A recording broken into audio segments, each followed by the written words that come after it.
like to thank the organizing committee for giving me the opportunity to present that data that we generated in Porto Alegre. So,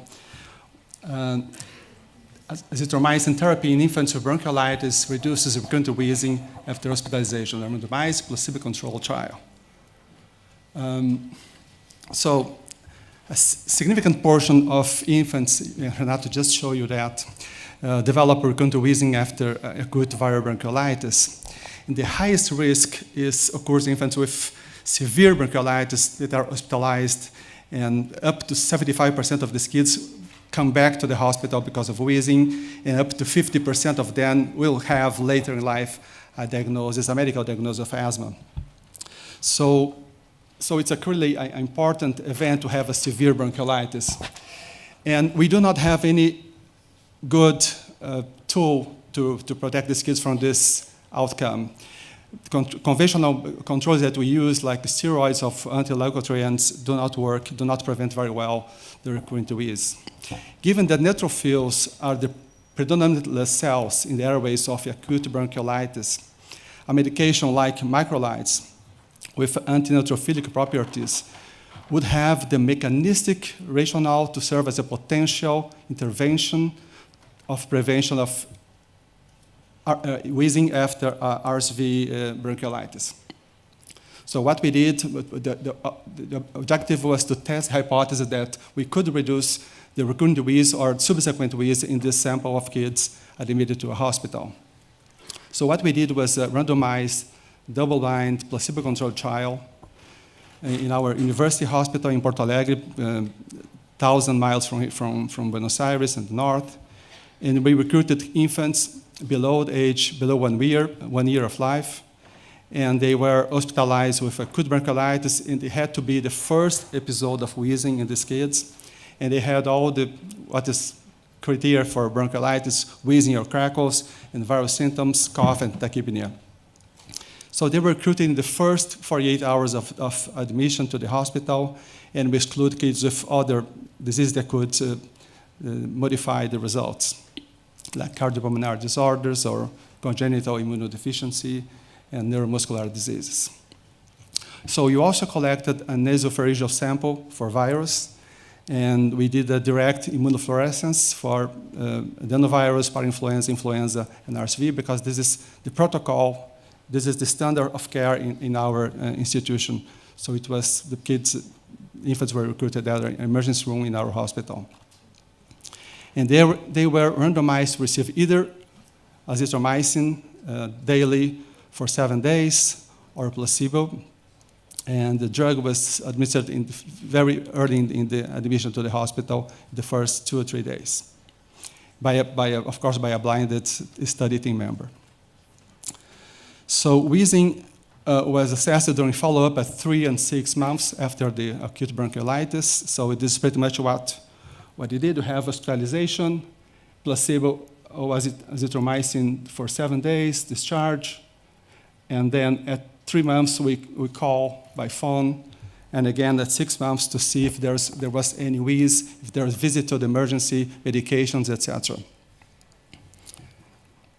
So these are the results. We had 127 assessed for eligibility, and 104 were randomized to azithromycin or placebo. We lost 4 to follow-up in the azithromycin group, and 17 in the placebo group, and 46 and 37 were analyzed at 3 months after bronchiolitis and 6 months. So this is the 2 groups after randomization. Pretty much the same. You see the events were early in life, around 3 months of age. Birth weight was the same in both groups, slightly more boys in the placebo group, didn't reach statistical significance. We had some premature babies in this group, like 23%. Premature babies are slightly overrepresented here. The rate in Brazil is around 13%, so we have more prematures than the population would have. Asthma is pretty much what we expect to see, and eczema, and the length of hospitalization was not different in both groups.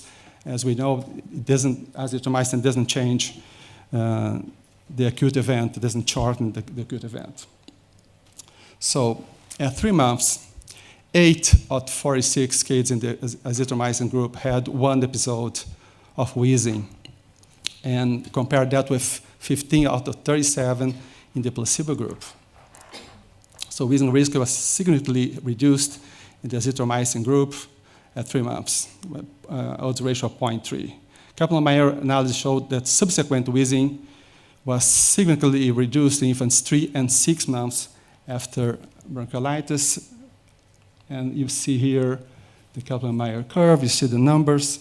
So this is the probability of not having wheezing. So they all start with 100, they are not wheezing, and at 3 months when we assessed them, 82 still didn't have any wheeze compared to 59 in the placebo group. And 6 months, at 6 months, the numbers were 48, so half of the kids had wheezing, and here 70% almost didn't have any wheeze at 6 months. So stratifying the analysis by RSV positive and negative. Remember, this is immunofluorescence. The sensitivity is not as perfect as you want. You were able to collect in 68 kids of the 83. RSV was the most common etiologic agent detected in 38 infants. Azithromycin reduced wheezing in both groups, RSV positive and RSV negative, although statistical significance was reached only in the RSV negative group just because of statistical power for the subgroups. Our results suggest that azithromycin reduced the risk of subsequent wheezing between 1 and 6 months after acute viral bronchiolitis, irrespective of the presence of RSV. Azithromycin could be considered an option if the goal is to reduce recurrent wheezing after bronchiolitis. The question is how to detect the infants that will benefit most for a treatment like this with antibiotics. Thank you for your attention.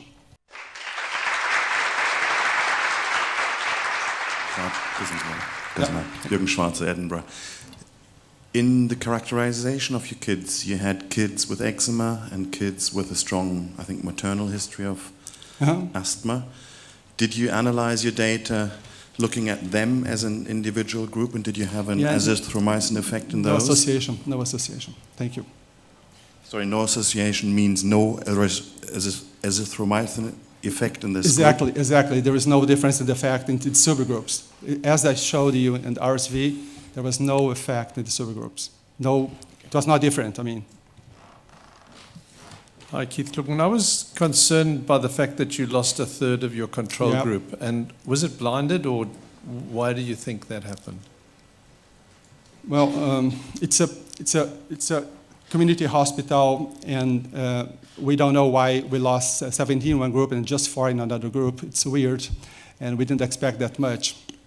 Was the study blinded? Did they know whether they were getting the azithromycin? Yeah, totally blind, yeah. Let me tell you a bit of the story. The study was designed to look at the impact of macrolides in the acute event.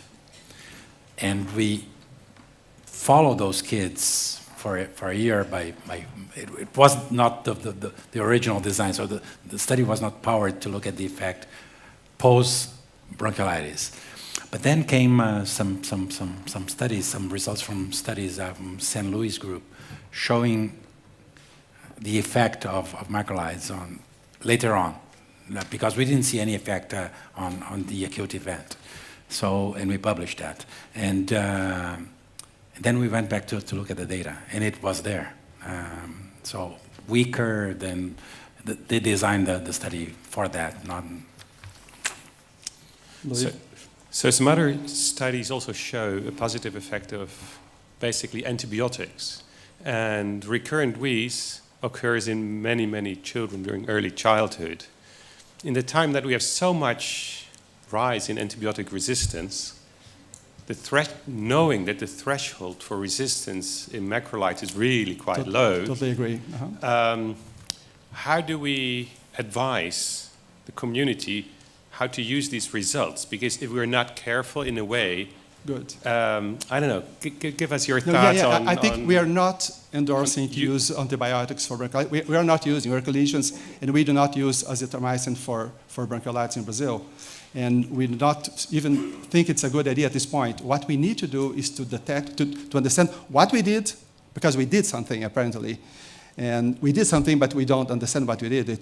We did change the microbiome of the airways. We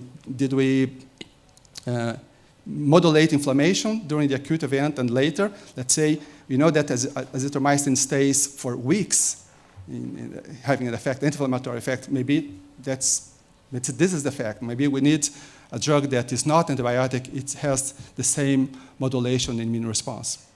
So, would you, if I can ask, would you agree that if people would take this forward and do larger confirmatory trials? Absolutely. I haven't asked my question, but would you think it's fair that we also look at the development of resistance and even after intervention, just to see both sides of the intervention? I agree. I mean, should do that.